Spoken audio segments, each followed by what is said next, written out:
창세기 12장에서 우리는 비겁한 어리석은 아브라함의 모습을 보았습니다. 그런데 13장에는 아주 지혜롭고 멋진 모습이 나옵니다. 통 크게 양보하는 아브라함. 14장 다음 주에는 아주 당당한 말 달리는 아브라함, 군사를 이끌고 전쟁에 나서 승리하는 모습을 볼 것입니다. 12장의 출발, 그리고 비겁한 모습이 나왔고요. 13장의 멋진 모습, 14장의 당당한 모습으로 바뀌는 걸 볼 때에 어떻게 이럴 수 있을까? 같은 사람 맞나 할 정도입니다.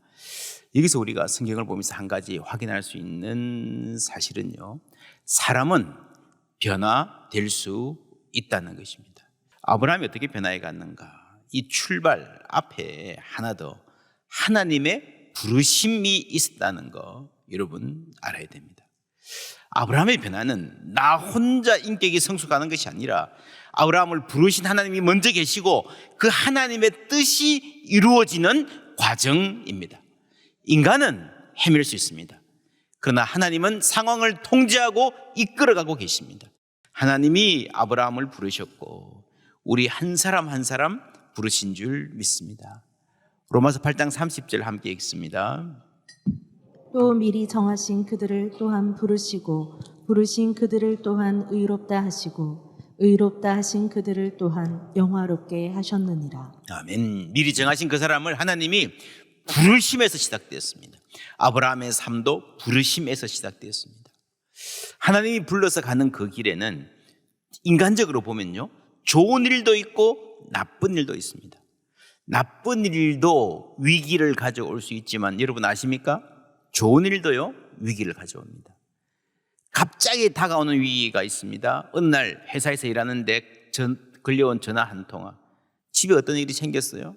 그런 위기도 있습니다. 반면에 서서히 다가오는 위기인 줄 모르고, 그래서 이게 더 위험합니다. 아브라함이 이집트에 가서 부자가 되었습니다.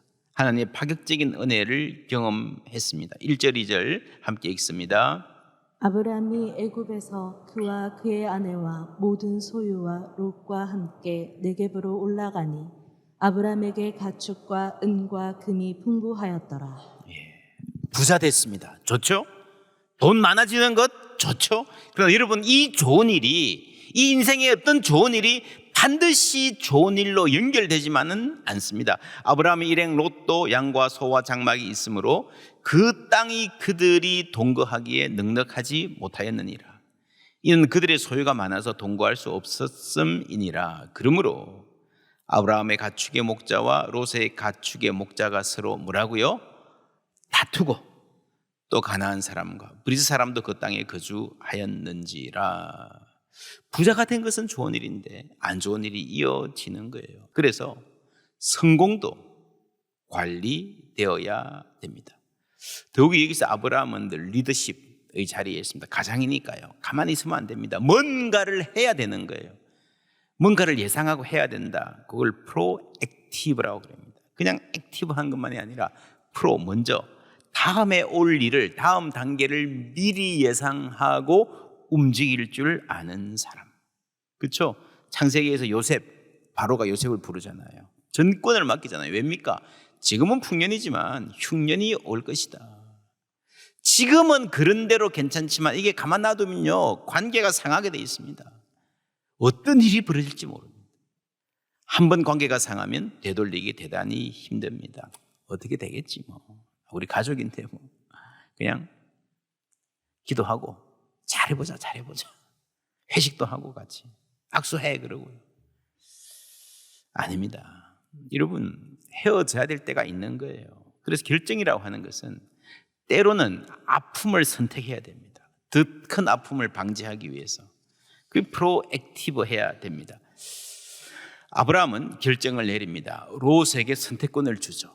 선택이 중요합니다. 아브라함은 우리 서로 헤어지는 게 좋겠다, 어디를 선택할지 네가 결정해라 하고 우선권을 줍니다. 롯이 선택을 하죠. 10절 함께 읽습니다. 이에 롯이 눈을 들어 요단 지역을 바라본즉 소알까지 온 땅에 물이 넉넉하니 여호와께서 소돔과 고모라를 멸하시기 전이었으므로 여호와의 동산 같고 애굽 땅과 같았더라. 여호와의 동산이라는 말이 나오죠. 바라본즉 넉넉하니 여호와의 동산 같고, 에덴 동산이 생각날 수밖에 없습니다. 와우, 대박. 대박. 너무 좋아. 그래서 이 롯은요, 이 보암직해서 이 땅과 사랑에 빠집니다. 여호와의 동산이라는 말로 창세기 기자는 태초에 하나님이 창조하셨던 그때를 강력하게 상기시킵니다. 어떤 일이 있었습니까? 여자가 그 나무를 뭐라고요? 본즉, 보는 데서 먹음직도 하고, 뭐라고요? 보암직도 하고, 보는 데서 문제가 생겼습니다. 그리고 이 장면에서요, 아브라함과 롯의 목자들이 갈등했다 그러잖아요. 이 갈등은 가인과 아벨의 갈등의 위기를 연상시킵니다. 칼부림이 날 수도 있는, 이게 전쟁과 분쟁이 날 수도 있는. 왜 그렇게 됐습니까? 보암직도 하고, 눈으로 보는 것. 신약 성경은 육신의 정욕과 안목의 정욕과 이생의 자랑, 안목의 정욕. 눈이 나빠서 그런 게 아닙니다. 여러분, 뭐가 문제인가 하면요, 내 안에 있는 욕심이 문제예요. 내 안에 있는 욕심이 눈을 흐리게 만드는 거예요. 너무 좋아 보여. 근데 오늘 말씀에 이런 말씀이 나옵니다. 여호와께서 소돔과 고모라를 멸하시기 전이었으므로, 그렇게 보인다는 거예요. 여러분, 조금만 지나면요, 그게 폐허가 될 것입니다. 여러분, 세상의 모든 것은 다 바뀝니다. 좋아 보이는데 지금 그렇다는 거예요. 지금 그 전이었기 때문에 내년에도 그럴지 모릅니다. 10년 후에도 그럴지 모릅니다. 욕망이라는 게 인간을 얼마나 추하게 어리석게 만드는지. 사람은 스스로 잘못된 길로 가는 거예요. 지금 여러분 그렇게 사는 것은요, 내가 선택한 결과예요. 그러면 안 된다라는 생각이 들었음에도 그냥 누르고 모른 채 하고 그냥 엑셀을 밟아버린 결과라니까. 누굴 원망해요? 천벌 받은 거 아니에요. 하나님이 일부러 혼내려고 그러신 거 아니에요. 스스로 욕심에 이끌려 망할 길로 간 거예요. 하나님이 하실 일이 있다면. 로마서 1장 24절 함께 읽습니다. 그러므로 하나님께서 그들을 마음의 정욕대로 더러움에 내버려 두사 그들의 몸을 서로 욕되게 하게 하셨으니. 그들의 마음의 정욕대로 더러움에 뭐라고요? 내버려 두사. 그냥 내버려 두신 거예요. 이게 불이에요. 일부러 벌 주시는 게 아니라 그냥 망하는 길로 가는 건 내버려 두시는 거예요. 아브라함도 자기 발로 이집트로 가고 자기 꾀로 거짓말했어요. 그때 하나님은 없었어요. 그 마음에 하나님 생각은 없었다는 겁니다. 인생에 그렇게 중요한 결정을 하면서 하나님은 어떻게 생각하실까? 그걸 생각하지 않았어요. 하나님 없었습니다. 솔직히 말하면요, 이럴 때 하나님 없었으면 좋겠어. 그렇지 않습니까? 그래서 여러분, 우리가 이 성경을 읽으면서 롯이 이기적으로 행동한 것은 신기하지 않습니다. 너무너무 이해가 돼요. 정말 신기한 것은 아브라함이 양보한 거예요. 그렇지 않습니까? 어떻게 그럴 수 있었을까? 그렇게 비겁했던 사람이 12장에서 이집트에 가서 하나님이 도와주시는 것을 체험했거든요. 큰 복을 받았거든요. 근데 여러분, 하나님이 도와주셔서 복 받았다고, 경험했다고 사람이 다 변화되지 않습니다. 그렇게 눈물 흘리고 기도하고 큰 병에서 나와도요, 내지다 똑같이 돌아간 사람도 많아요. 그렇지 않습니까? 아브라함의 경우 무엇이 달랐을까요? 1절에 보시면 아브라함이 애굽에서 다시 올라가서 은과 금이 풍부했다. 3절에 예전에 그 잠 맞췄던 곳에 이르렀다 했고요. 4절 다 같이 읽습니다. 그가 처음으로 제단을 쌓은 곳이라. 그가 거기서 여호와의 이름을 불렀더라. 아멘. 그가 처음으로 제단을 쌓았던 곳에 와서 예배의 자리에 와서 여호와의 이름을 부릅니다. 여러분 성경 갖고 계시면 성경 한번 보십시오. 12장 8절에 그가 그곳에서 여호와께 제단을 쌓고 여호와의 이름을 부르더니라고 나오죠. 13장 4절에 그가 처음으로 제단을 쌓은 곳이라 거기서 뭐라고요? 여호와의 이름을 불렀더라 나오죠. 13장 맨 마지막에 이에 아브라함이 장막을 옮겨 헤브론에 있는 마므리 상수리 숲에 이르러 거주하며 거기서 뭐라고요? 여호와를 위하여 제단을 쌓았더라. 아브라함의 삶의 특징은 중요할 때 우리처럼 헤매고 욕심도 부리고 뻘짓도 하지만요, 그 사이사이 중요한 시기에 예배가 있습니다. 예배의 자리로 돌아온 거예요. 여러분, 예배해 본 사람은 압니다. 예배 가운데에 하나님의 음성을 듣고 하나님 만나본 사람은 이게 무슨 말인지 압니다. 그냥 사람들끼리 왔다 갔다 하는 삶이 아니라 그 중간에 하나님이 있고 예배가 있는 거예요. 여러분, 그 중간에 산 삶이 뭐 꼭 모험적이지는 않았어요. 거짓말도 하고 창피도 당하고 사바다 망하기도 하고요. 그러다가 복도 받고 그랬는데, 여러분, 그 경험 자체가 절대로 사람을 지혜롭게 하지 못합니다. 경험 자체가 사람을 신실하게 만들지 못합니다. 하나님이 내 삶에 함께 하신 그 경험이 예배를 통해서 내 중심에 자리 잡는 거예요. 그래서 내 세계관이 바뀌는 거예요. 아, 이 땅은 바로가 주인이 아니구나. 하나님이 주인이시구나. 그리고 내 가치관이 바뀌는 거예요. 은과 금이 있어서 좋지만 더 소중한 게 있구나 하는 가치관이 예배 가운데 바뀌는 것입니다. 그럴 때에 사람은 변화하는 줄 믿습니다. 7절 8절 함께 읽습니다. 그러므로 아브라함의 가축의 목자와 롯의 가축의 목자가 서로 다투고 또 가나안 사람과 브리스 사람도 그 땅에 거주하였는지라. 아브라함이 롯에게 이르되 우리는 한 친족이라. 나나 너나 내 목자나 내 목자나 서로 다투게 하지 말자. 예, 보세요. 롯의 가축의 목자가 서로 다투고, 7절에 여기서 바로 8절로 가서 다투니까 아브라함이 롯에게 이르되 라고 하는 게 자연스러워요. 그렇지 않습니까? 근데 요 사이에 무슨 말이 있는가 하면 또 가나안 사람과 브리스 사람도 그 땅에 거주하였는지라가 요 부분에 끼워져 있습니다. 서로 다투니까 아브라함이 우리 다투게 하지 말자 하는 해결책으로 가는 게 맞는데, 자연스러운데 하필 그 사이에 이 이방인들이 있었다라는 말을 집어넣은 것은 무슨 뜻일까요? 이 7절과 8절이 굉장히 깊은 연관이 있습니다. 여러분, 아브라함이 여호와 하나님을 예배했어요.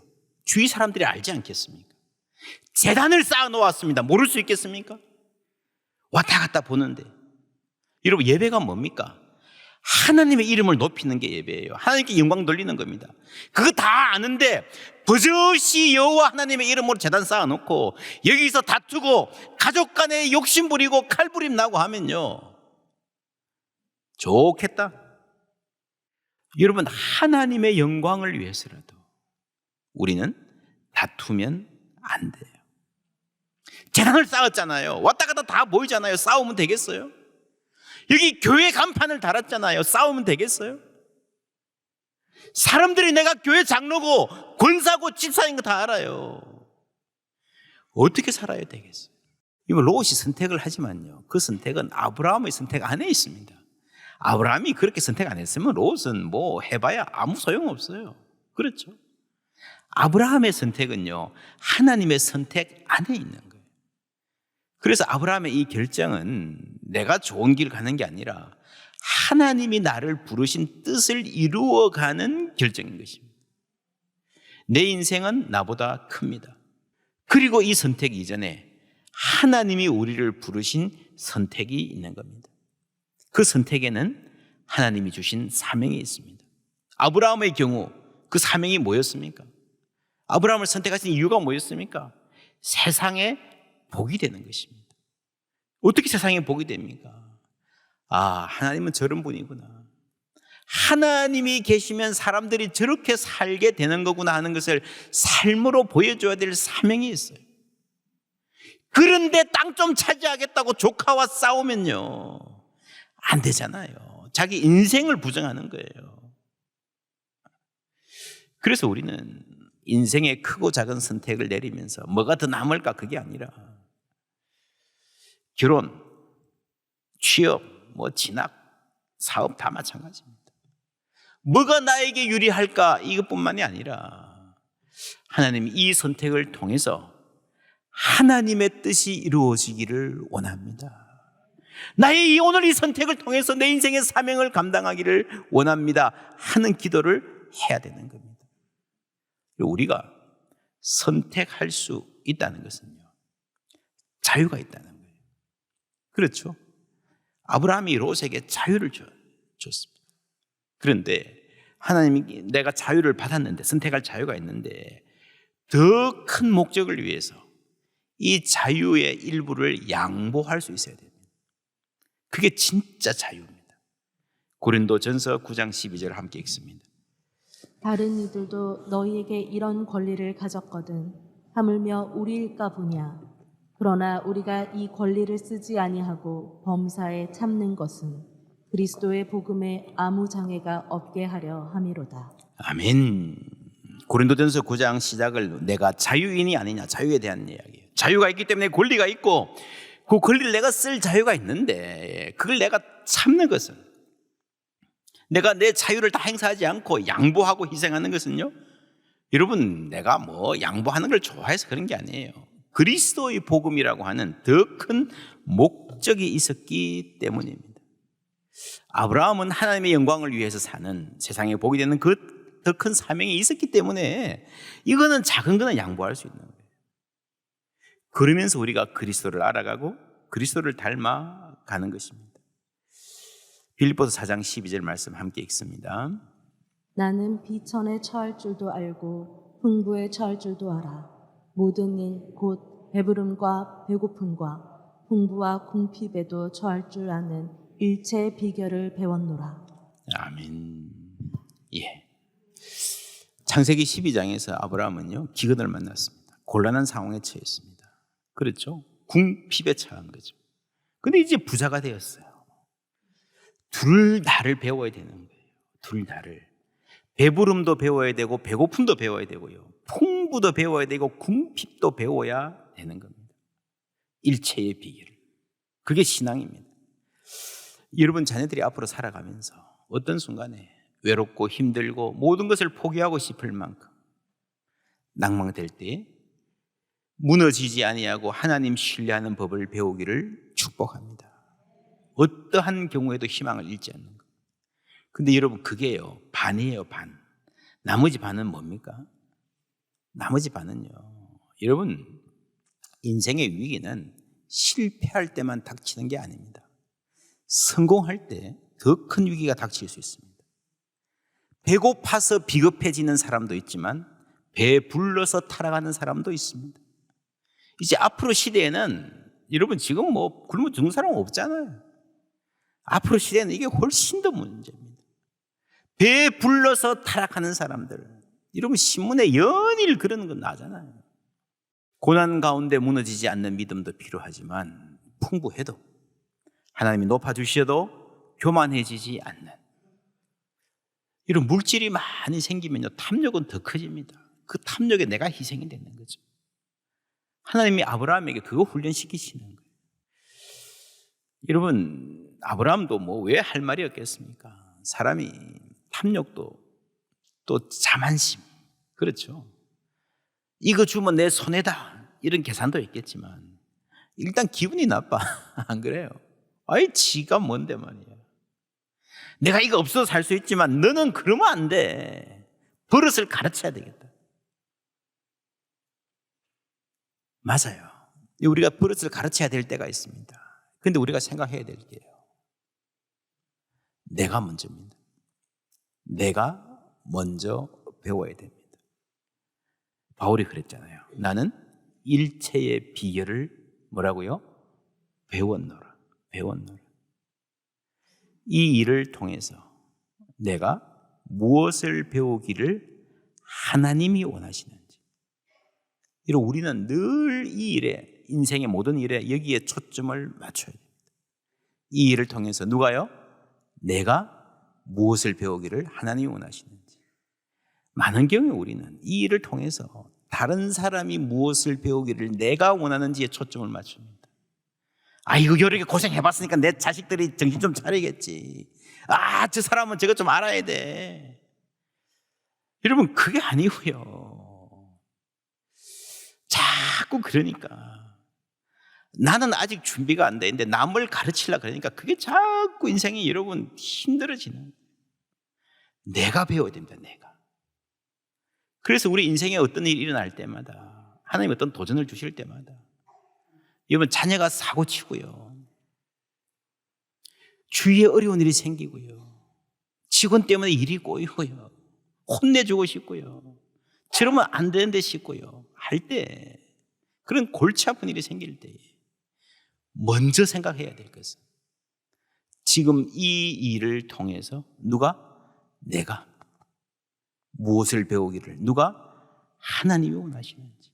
그 사람이, 내 자녀가, 내 직원이, 내 친구가 뭘 배우기를 내가 원하는지 그게 아니고 내가 무엇을 배우기를 하나님이 원하시는데 초점 맞춰야 됩니다.